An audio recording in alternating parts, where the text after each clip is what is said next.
आदर्शों के से परिपूर्ण है, आगे भी समाज के लिए संघर्ष करने के तेवर है इनके अंदर। मैं चाहूंगा कि आप अपने संघर्षशील तेवरों को समाज के सामने रखें और सम्राट के चरणों में शब्दों के फूल अर्पित करें। बहुत बहुत धन्यवाद। भाई कुर्सियां लेके घरे ना जाए के बाद उन कुर्सियां लेके उठा तो हम लोग, हाँ कुर्सियां रख के बैठे गए, घरे ना ले जाए के ओके तनी 2 मिनट बैठ ले लो, बस 2 मिनट बाद हम छोड़ दें।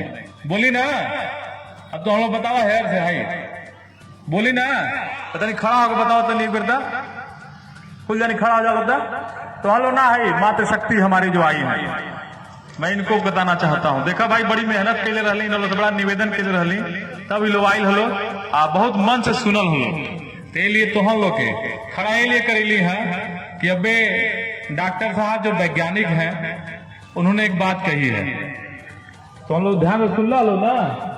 कहला डॉक्टर साहब जो वैज्ञानिक उन्होंने बताया है कि लोग सुधरी तब बे जब तो हम लोग ठीक कर देगा।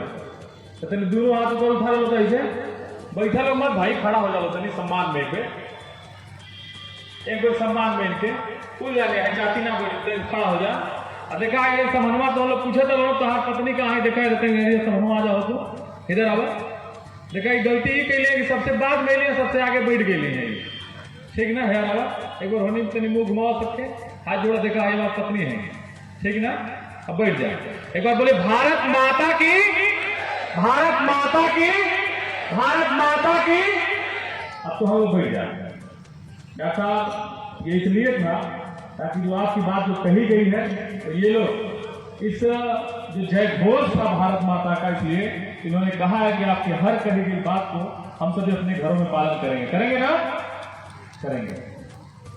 एक बार जरा इधर वाले भाई आप लोग अब खड़े हो जाइए, क्योंकि अध्यक्ष के कार्यक्रम का समापन करना है और दोनों हाथ उठा करके। डॉक्टर साहब एक बात क्या है, भरतनाट्यम के बाद थप्पड़ नाट्यम कि तो हम लोग ना सुधर और घरे में जाके शादी का अगर इन लोग कुछ कहला लो तो लोग के अधिकार आज मिल गई है संगठन की तरफ से, ये लोग ना अगर सुधरे लो कुछ कही लो तो हम लोग के तो थप्पड़ नाट्यम और डंडा नाट्यम, ठीक ना। तो हम लोग तैयार हो ना थप्पड़ खा खाती अगर गलती भई थी हम लोग के। एक बार आप सभी डॉक्टर साहब द्वारा कही गई बातों से अगर आप सभी संतुष्ट हैं तो दोनों हाथ ऊपर उठा करके जोर से बोलिए महाराजा सुहेलदेव अमर रहे, महाराजा सुहेलदेव अमर रहे, महाराजा सुहेलदेव अमर रहे। अखिल भारतीय राजभर संगठन जिंदाबाद, अखिल भारतीय राजभर संगठन जिंदाबाद। धन्यवाद। आज अखिल भारतीय राजभर संगठन के बैनर तले इस कार्यक्रम में मुख्य अतिथि के रूप में उपस्थित डॉक्टर डी राम राजभर जी जो वैज्ञानिक हैं, विशिष्ट अतिथि के रूप में उपस्थित हमारे गार्जियन पूर्व में सांसद रहे आदरणीय बब्बर राजभर जी, मंच पर विराजमान। मेरी अनुपस्थिति में इस कार्यक्रम को संपन्न कराने के लिए जो दिन रात जीतोड़ मेहनत करके इस कार्यक्रम में भरपूर उपस्थिति लाए, इसमें जान डाले इस कार्यक्रम को, ऐसे श्री राम नरेश राजभर जी उपस्थित हमारे समस्त साथी बंधु, एक पेपर दीजिएगा, उपस्थित हमारे समस्त साथी बंधु जिनको मैं यहाँ बुला नहीं पाया मंच पे, मैं क्षमा चाहता हूँ मित्रों। हमारे सभी साथीगण जिनका हमको सानिध्य मिला, ऐसे श्री किशोर चौहान जी, मैं इसलिए बोल रहा हूँ कि आप सारे लोगों ने कहा कि ऐसा कार्यक्रम आपको कराना चाहिए।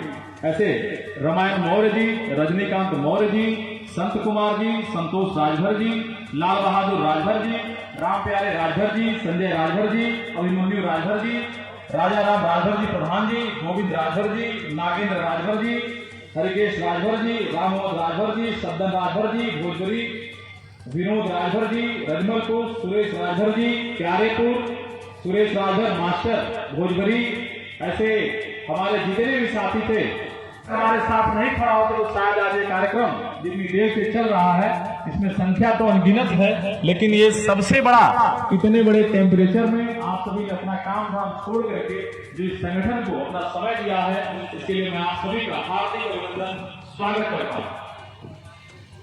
जब मैं आप सभी के बीच में गया था तो एक बात मैं आप सभी को बताना चाहता। मैंने कहा था कि आप सभी जब यहाँ आएंगे तो आपको मिलेगा। देखिए, ये अखिल भारतीय राजभक्त संगठन है जिसका नाम सभी लोग जानते थे, लेकिन एक गांव का दूसरा नहीं था। पूर्व के दिनों में हमारे राष्ट्रीय अध्यक्ष माननीय बब्बर राजभर जी ने हमें ये दायित्व हिंदी भवन के प्रांगण में दिया था। बड़ा मन विचलित हुआ कि इतना बड़ा दायित्व मिलने के बाद जिम्मेदारियां बड़ी हो जाती हैं। उसी में एक बड़ी जिम्मेदारी को निभाते हुए मैंने अथक प्रयास करके परदहा ब्लॉक, रतनपुरा ब्लॉक और नगर पालिका का जो मऊ सदर विधानसभा है, इसके प्रत्येक गांव का मैं डोर टू डोर मैंने भ्रमण करके आप सभी को मैंने निमंत्रण देने का काम किया है। ये संगठन के माध्यम से हो पाया। मैंने एक प्रयास और भी किया था। इस संगठन को मैंने प्रत्येक मोहल्ले में, प्रत्येक गांव में और प्रत्येक वार्ड को उतारने का काम किया था। ऐसा हमको लगता है कि 70% गांव में, मोहल्लों में हमारे अखिल भारतीय राजभक्त संगठन के बैनर तले एक एक टीम तैयार हो गई। इसके लिए जोरदार तालियां हम सारे हमारे नौजवान जो अखिल भारतीय राजभक्त संगठन के परदहा ब्लॉक के, रतनपुरा ब्लॉक के और उस नगर की टीम जो है 11-11 की टोली बन गई है मित्रों, उन सभी को मैं एक बार आपको हार्दिक अभिनंदन और वंदन करता हूं कि आप सभी के प्रयासों से यह कार्यक्रम सफल हो पाया। एक सूचना और देनी थी। जब मैं आपके बीच में टहल रहा था तो कुछ राजनीतिक दल के लोग देखा तो से बतेले रहने के तो वोट मांगे आए नहीं। वोट के बाद भइल है हां जोर से बोलो लो क्यों वोट के बाद भइल है ऐसे बताओ क्यों तो वोट मांगल है नहीं ना तो हम लोग बोला तो तेरी लोग बोला थोड़ा ना भइल ना। तो मैंने आपसे कहा था कि जब आप अपने संगठन के बैनर तले आएंगे, अखिल भारतीय राजभक्त संगठन के बैनर तले, तो आपको जरूर कुछ नया सीखने को मिलेगा। आपको एक राजभक्त समाज के बेटे के रूप में एक वैज्ञानिक आपको मिला जिसकी बातों को आप सुने और आप बता रहे थे कि हमारी मां अनपढ़ थी, जिनका स्वर्गवास हुआ तो कम से कम 2500 लोग उनके अंतिम संस्कार के कार्यक्रम में आए थे। ऐसे उस गरीब मां के बेटे, आर्थिक स्थिति बड़ी कमजोर थी लेकिन मनोबल बहुत ही मजबूत था, तब जाकर के आप वैज्ञानिक बने।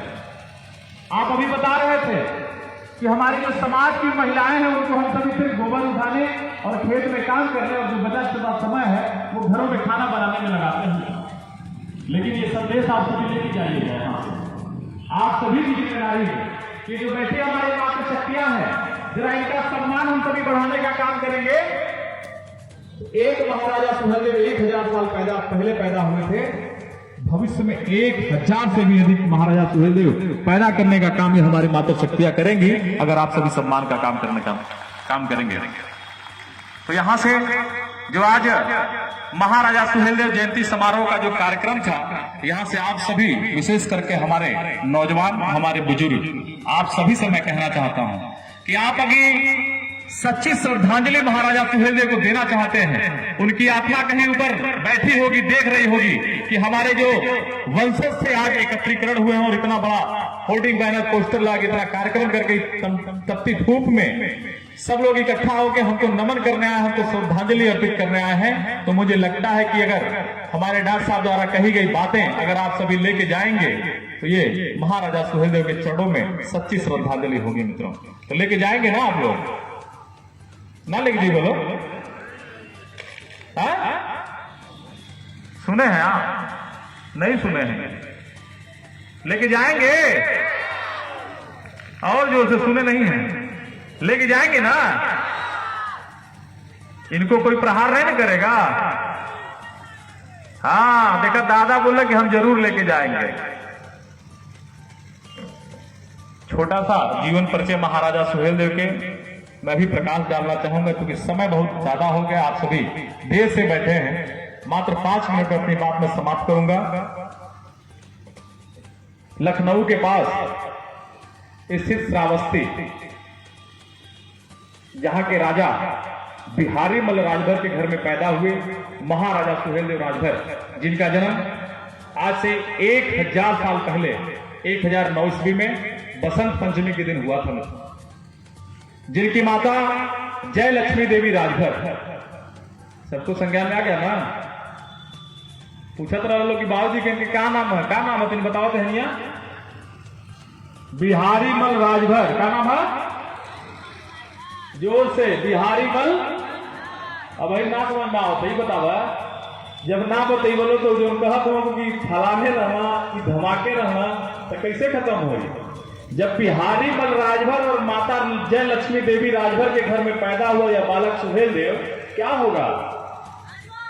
है? तो ये बतावा कि बाप के सामने राजभर, माई के सामने राजभर, तो बेटा के सामने तो ये कोनो प्रमाण देवे के बाद नहीं ना? तो वो उलझेले हमको वो कि देखा राजभर कहा ना निकल गई, फलनवा कहा ना निकल गई, धमकवा कहा ना निकल गई। मित्रों, अभी मैं कहना चाहता हूं, अभी डॉक्टर साहब ने बताया है कि मूल चीजों को समझने की आवश्यकता है। विजय राजभर की पहचान उसके बाप के नाम से श्री नंदलाल राजभर के नाम से होती है। मित्रों, इसलिए आप सभी से मैं कहना चाहता हूं कि जो भी अगर कुछ कहता है आपको कि आप फलाना क्यों नहीं लिखते, धमाका क्यों नहीं लिखते हैं, तो आप सीधा सीधा उनके कहिएगा कि बिहारी मल राजभर के घर में माता जय लक्ष्मी देवी राजभर के कोख से पैदा हुआ यह सुहेलदेव और कोई नहीं, सिर्फ राजभर ही हो सकता है। इसलिए इसका जवाब आपको देने की जरूरत है, भिड़ने की जरूरत नहीं है। आप बता सकते हैं उनके बाप का नाम, उनकी मां का नाम बताएंगे ना? लड़िया लोग मत, झगड़ा मत करिए लोग, ठीक? ये पहला संदेश था। इस संगठन का विस्तार हम सभी इसलिए कर रहे हैं कि संगठन में वो शक्ति होती है कि डॉक्टर साहब द्वारा कही गई जितनी बातें हैं आज 1000 से भी अधिक गांव में जाएगा। इस संगठन में रह कि कौन लोग इतना आगे रह लो, समझ में आई ना? तो इस संगठन की शक्ति होती है, इसलिए संगठन पे हमेशा विश्वास करिएगा और प्रत्येक गांव में, जिन जिन गांव में अखिल भारतीय राजभर संगठन का बैनर लगेगा उस बैनर के नीचे आ जाइएगा। ऐसे ही कोई डॉक्टर मिलेगा, कोई इंजीनियर मिलेगा, कोई और आपको पढ़ा लिखा व्यक्ति मिलेगा जो आपको ऐसी ज्ञान की बात देगा कि आप जाकर के महाराजा सुहेलदेव की कहे गए बातों को, किए गए कर्मों के आधार पे आपको आगे बढ़ने का मौका मिलेगा। मित्रों, ये सिर्फ अखिल भारतीय राजभर संगठन के बैनर पर आपको मिलेगा। आप बहुत सारे कार्यक्रमों में आए गए होंगे, नेता खड़ा होता है, सिर्फ कोसता रहता है दूसरे दलों को, तू वहीला खाना खैला, पानी पीला, चल गया। लेकिन मुझे इस बात का गौरव है कि मेरे एक आमंत्रण पे आप सभी सुबह 10 बजे से और 3 बजने जा रहा है, आप सभी यहाँ बैठे हैं, तो मुझे लगता है कि अखिल भारतीय राजभर संगठन जो आज 35 सालों से काम कर रहा है उसने कहीं न कहीं मजबूत काम किया है, तब जाके आप सभी यहाँ बैठे हैं। एक बार जोरदार तालियों से जितने भी राजभर संगठन के आज तक के जो पदाधिकारी रहे हैं उनका स्वागत और अभिनंदन और वंदन करते हैं। मित्रों, मेरी बात खत्म नहीं हुई, मैं बताना चाह रहा था कि जन्मा बालक सुहेलदेव बहराइच की धरती पर जब उसकी आयु 18 साल होती है तो जो उनके पिता थे बिहारी मल राजभर, उनके शौर्य को देख के, उनके तेज को देख करके उनको लगा कि हमारा बेटा राजपाट संभाल सकता है, तो उन्होंने मात्र 18 साल की आयु में उनको अपना राजपाट उनको सौंप दिया। और राजपाट सौंपने के मात्र 2 महीने बाद दिल्ली की तरफ से मुगल आक्रांता सैयद सलार मसूद गाजी का आक्रमण होता है और दिल्ली की तरफ से सारी रियासतों को लूटता हुआ जब वो लखनऊ की धरती पे आता है तो महाराजा सुहेलदेव के कानों में खबर आती है कि कोई दूर बैठा आक्रांता इस धरती पे आ गया।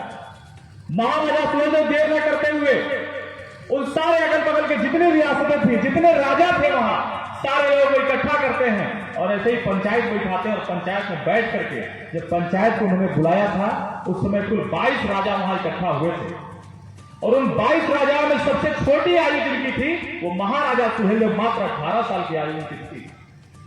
सारे 22 राजाओं को जब उन्होंने बुलाया, उन्होंने बताया कि एक मुगल आक्रांता है, इस देश को लूट रहा है, इस देश की इज्जत आन बान और शान को त्राहिमाम बचा करके काट रहा है, पीट रहा है। तो सारे राजाओं ने जो वहां बैठे थे, जिनकी आयु किसी की 60 साल थी, किसी की 80 साल थी, किसी की 45 साल थी, उन्होंने अपना हाथ खड़ा कर लिया कि महाराजा सुहेलदेव आप तो चूंकि नए हैं, आपके पीछे आपके पिता हैं, आपके तमाम भाई बहन हैं, लेकिन हम सबों की स्थिति बड़ा असमर्थ है, हम सभी उसका नेतृत्व नहीं कर पाएंगे। जो भी वो शर्त देगा उस शर्त में हम सभी अपने आप को सम्मिलित करके हम सभी उसके तलवार के नीचे आ जाएंगे। लेकिन वो 18 साल का नौजवान वो कहता है कि आप सभी चिंता न करिए, आप सभी नेतृत्व नहीं करेंगे कोई बात नहीं, लेकिन हमारे नेतृत्व में हमारे पीछे तो सब चल सकते हैं ना। तो सारे वहां राजा जो उपस्थित थे उन्होंने कहा कि बिल्कुल हम चल सकते हैं युवा साथी।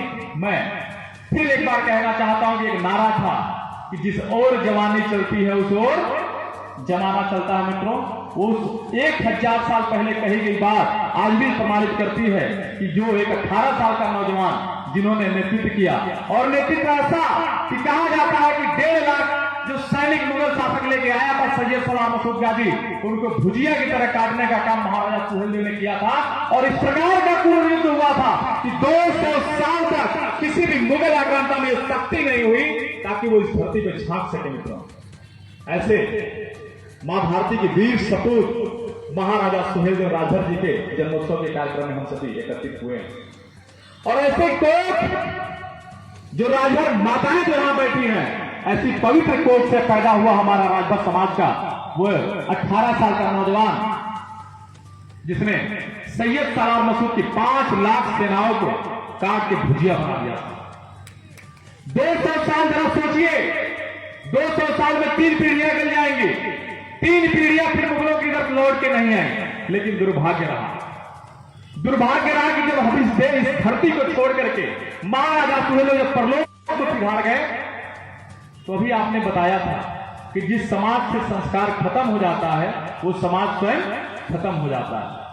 लेकिन हमारा संस्कार समाप्त कैसे हुआ, इसको भी हम बताएंगे। हमको बड़ा गौरव महसूस होता है कि हम ताल तलैया के तीर में रहते हैं, हम नदी पोखरों के बीच में रहते हैं, हम वहां रहते हैं जहां लोग सुबह प्रातःकाल शौचालय करने जाते थे, हम वहां रहते हैं जहां गांव का गंदा पानी निकलता है। मित्रों, हमें गौरव है इस बात का। अब तो हम सोचा था कि पागल हो गए हैं कि ताल के नीचे हम अगर जहां गंदगी में रहेंगे कहा था कि हमको गौरव महसूस होता, लेकिन मुझे गौरव है, इसलिए गौरव है कि मैंने इतिहास को पढ़ा है। और इतिहास के इतिहासकार लिखते हैं कि जब मुगल शासक जो आक्रांता था, जिसको महाराजा सुहेलदेव ने मारा था, जिसकी सेना को गाजर और मूली की तरह काट के रख दिया था, जब उसके बाल बच्चे, जब उसके वंशज इस देश में पुनः आक्रमण करते हैं, तो इस देश में उन्होंने सबसे पहले किसी को अपना हमला किया, किसी के ऊपर, वो राजभर समाज के ऊपर हमला किया था। उस दौरान महाराजा सुहेलदेव स्थिति से नहीं थे। जब वो आया था तो आकर के वो राजभर बस्तियों को उजाड़ने लगा, उसको मारने लगा, उसको काटने लगा, हमारी बहन बेटियों को लेकर जाने लगा, उठा ले जाता था, अपनी सेना के हवाले कर देता था। इससे बचने के लिए हमारे जो उस समय के जो पुरखे रहे होंगे, जो पुरनिया रहे होंगे, उन्होंने बताया कि जो मुगल आक्रांता है, ये मुगल आक्रांता गंदगी से बड़ी दूरी रखता है, ये मुगल आक्रांता है, ये गंदी चीजों से परहेज करता है।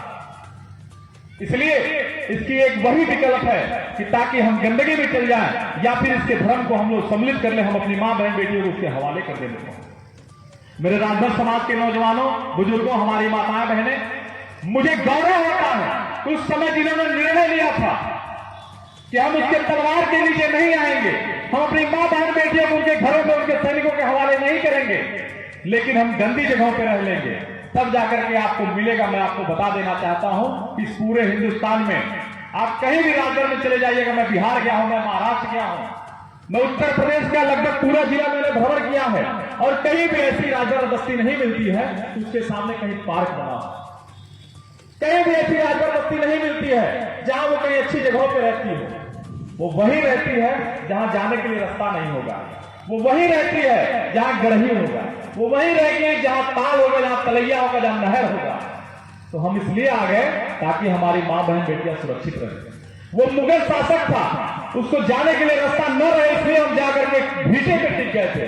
जो आज देखो तो भीटवा खाली करेगी, वही सरकार कौन भीटवा खाली कर रहा बोला ना, वो वही था। एक काम और हम सभी करते थे, एक काम और करते कि आज से 10 साल पीछे जब जाएंगे, मैं अपने नाना के घर अजोरपुर जाता था तो वहां दिखता था भरौटी में प्रत्येक राजभरों के घर के सामने सुअर बांधी जाती थी। बताओ कितना लोग जाना था, चलिए हाथ बढ़ा बताओ, सुअर बना रहे ना भरौटी में, क्यों बांधी जाती थी ये मैं आपको बताता हूं। उसमें कोई ये नहीं था कि आप गंदे थे, उन मुगल शासकों से अपनी मां बहन बेटियों की रक्षा करने के लिए हम सुअर द्वार पे बांधते थे।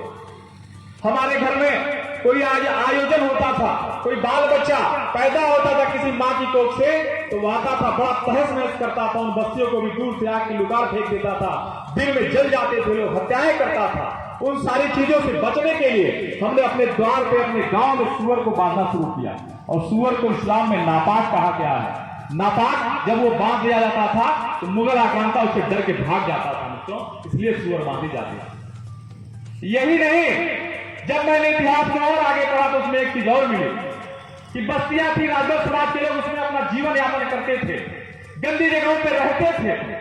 लेकिन शादी ब्याह तो होगा ना, तो हमारी जब बहन बेटियों की शादी ब्याह होती थी तो उनकी डोली जाती थी और डोली पे भी आक्रमण करता था। मुगल शासक उसको किसी से नहीं मतलब था, उसको बदला लेने आया था और बदला लेना चाहता था तो डोली पे भी आक्रमण करता था वो। इसलिए डोली की रक्षा करने के लिए कोई सेना नहीं थी, हम बड़ा कमजोर हो गए थे। इसलिए एक सुअर का बच्चा पीछे लेकर के एक आदमी और कोचनी लेकर के लकड़ी के पीछे चलता था, ताकि अगर मुगल शासक कहीं आएगा तो उसको ऐसे कोच देता था। सुअर का बच्चा चाय चाय करता था तो मुगल शासक दूरी बना लेता था और हमारी माँ बहन बेटियां सुरक्षित हो जाती। आपने देखा होगा जो खपड़े के घर है मिट्टी वाले, उसपे जब किसी के घर शादी ब्याह होता है तो एक तो ऐसे निशान शुभ का बनाया जाता है और उसमें लाल कलर से 4 टिक्की दी जाती है। वो 4 टिक्की आज गेरुआ से होती है, लेकिन वो दौर का इतिहासकार लिखता है कि ये राजपूत समाज, ये गौरवशाली राजपूत समाज अपने आप को और अपने सम्मान की रक्षा के लिए उस सुअर के खून से एक निशान बनाता था और उसकी लीड से उसमें टीका करता था, ताकि हमारे घरों में होने वाले प्रयोजन से हमारी माँ बहन बेटियों को और हमारे बुजुर्गों को कोई न मार सके न काट सके। ऐसी स्थिति थी। तो जरा बताइए कि हम कहां किसी से कमजोर थे? हमने तो अपने गौरव के लिए हमने पोखरी तलाशी थी ना, हमने तो अपने गौरव के लिए ताल तलैया और तालाब रखा था ना, हमने तो अपने गौरव के लिए सुअर पालन किया था। तो इसमें कोई बेइज्जती की बात है क्या? दोनों बेइज्जती की बात हो रहे? बताओ, हमने अपना धर्म परिवर्तन, जाति परिवर्तन नहीं किया तो इसमें कौन बेइज्जती की बात है? हमें तनी जोर से बोला ना ना। लेकिन एक चूक हुई। चूक क्या हुई? चूक ये हुई कि हम वो गौरवशाली अपना इतिहास भूल गए। हम जब गंदगी में रहने लगे, गंदी चीजों में रहने लगे, जब सुअर द्वार पे पालना शुरू किए तो सारी जो कहा जाता है ना कि जैसा अपने अगल बगल आप वातावरण रखेंगे उसी प्रकार का आपका सोच, आपका मन और मस्तिष्क हो जाएगा, जैसा डॉक्टर साहब कह रहे हैं। इसलिए हमारी दशा आज ऐसी है। इसलिए मित्रों, मेरा सिर्फ इतना निवेदन है, बहुत सारा समय हो गया, मेरा सिर्फ इतना छोटा सा निवेदन है कि अगर अपने गौरवशाली इतिहास को बचाने के लिए, अपने मान सम्मान और रक्षा और सुरक्षा के लिए, अपनी मां बहन बेटियों के सम्मान के लिए अगर हम ताल तलैया और ग्रही पोखरे पे जा सकते हैं तो अपने सम्मान को वापस पाने के लिए क्या हम फिर पुनः वापस नहीं आ सकते क्या? अपने अगल बगल के वातावरण को हम साफ सुथरा नहीं कर सकते क्या? अगर जिस गांव में रास्ता नहीं, उस गांव के रास्ते के लिए लड़ाई नहीं कर सकते क्या? कर सकते हैं ना? तो आज से ही जाकर के प्रत्येक गांव में, जितने गांव में अगल बगल अगर गंदगी का अंबार होगा तो उसको आप सभी टारगेट बना लीजिएगा। एक दिन अखबार का तय करके पूरे गांव के लोगों को और अखिल भारतीय राजपथ संगठन के बैनर तले वहां स्वच्छता अभियान चलाइएगा। चलिए ना, बिल्कुल चलना चाहिए।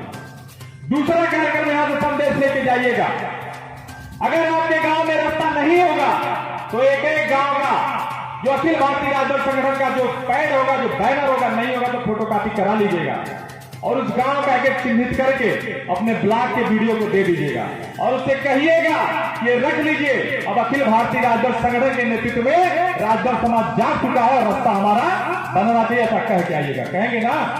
और उसकी एक कॉपी हमारे ऑफिस में दे दीजिएगा। मित्रों, ये 2 काम आप जरूर करिएगा। बाकी की लड़ाई आपका पूरा संपूर्ण लड़ाई जितनी भी होगी, आपको क्या चाहिए, आपके बच्चे को क्या चाहिए, आपके भविष्य को क्या चाहिए, ये पूरा यहाँ बैठा जो मंचस्थ और हमारी पूरी जो टीम होगी वो करेगी। मैं इन्हीं सारी बातों के साथ हमारी दूर दराज से आई हुई माताओं बहनों का, आप सभी मित्रों का, नौजवानों का, पूरी टीम का, हमारे बीच में बैठे हमारे आदरणीय ब्रजेश जी, ओम प्रकाश पांडे जी, राजेंद्र राय जी, साथी कलाकार का, सबका मैं हृदय की गहराइयों से आभार व्यक्त करते हुए आप सभी को पुनः एक बार अभिनंदन, वंदन आप सभी का स्वीकार करते हुए अपनी बातों को विराम देने से पहले जरा एक बार अपने अपने स्थान पे खड़े हो जाइए। एक बार जोरदार नारा लगना चाहिए। बोले भारत माता की, भारत माता की, महाराजा सुहेल अमर रहे, महाराजा सुहेल अमर रहे, महाराजा सुहेल अमर रहे, अखिल भारतीय राजपथ संगठन जिंदाबाद, बहुत बहुत धन्यवाद। जय हिंद, जय भारत। इसी के साथ मैं इस कार्यक्रम की समापन की घोषणा करता हूं। और देखा आप तो से वादा भी के लिए रहने की देखा खाना खा के हेलो पानी यहाँ मिलेगा ना। बहुत बहुत धन्यवाद। सकुशल जिंदगी